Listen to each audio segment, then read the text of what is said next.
जय श्री कृष्ण, जय श्री कृष्ण, जय श्री कृष्ण। जय राधा रानी की जय, जय सिया रामचंद्र की जय, जय वैष्णो माता की जय, जय खाटू श्याम की जय। आज नवरात्रिर सप्तमी दिन, आज माँ कालरात्रिर, माँ भैरवीर दिन। नमो माँ कालरात्रि, नमो माँ कालरात्रि, नमो माँ कालरात्रि। मार এই রূপটা সত্যিকারের খুব ভয়ঙ্কর, কিন্তু মার মনটা যে খুব মিষ্টি, খুব মধুর, খুব কোমল।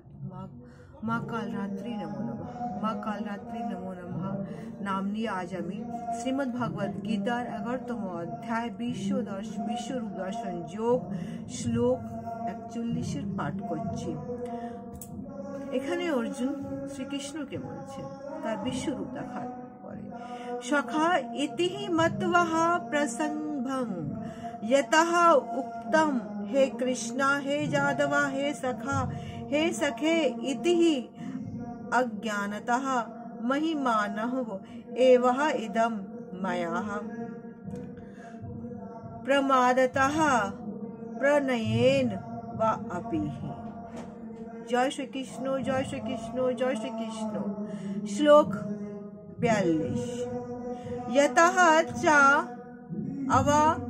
अवहसार्थम असंस्कृतम असिः विहारः क्षयः आसनः भजनेषु एकः एवः अपि तदत् सखम तदत् खाम्यहं तवम अहम प्रमेयम। অনুবাদ, এই দুটো শ্লোকের অনুবাদ।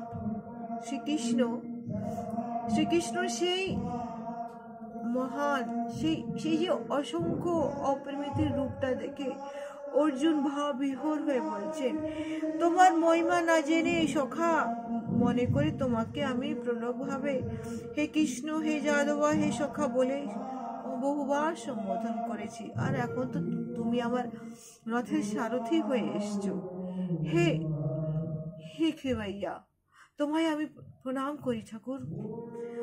প্রমাদ বশত অথবা প্রণয় বশত আমি যা কিছু করেছি আমাকে দয়া করে দাও ঠাকুর, ক্ষমা করে দাও। আমি তো তোমার চরণের ধূলি মাত্র। ক্ষমা করো হে কৃষ্ণ, ক্ষমা করো হে জগন্নাথ।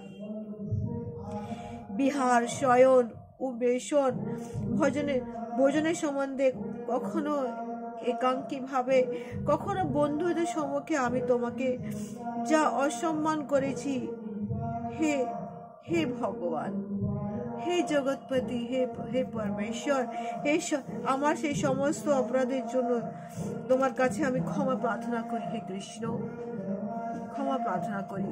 তাৎপর্য হচ্ছে এই, শ্রীকৃষ্ণের সেই অসীম রূপটা জেনে অর্জুন ভাব বিহ্বল হয়ে পড়েছে।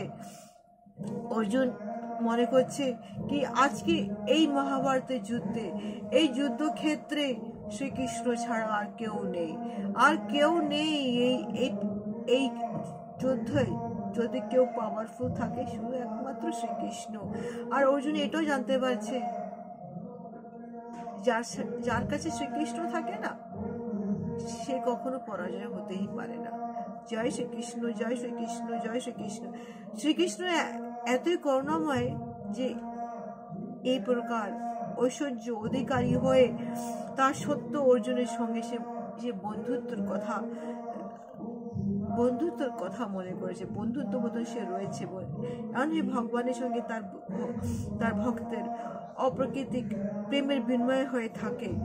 শ্রীকৃষ্ণের সাথে আমাদের এই যে সম্পর্কটা, যে নিত্য যে সম্পর্কটা গড়ে উঠেছে, আজকে অধ্যায় 11 হয়ে গেল, শ্লোক 41 হয়ে গেল।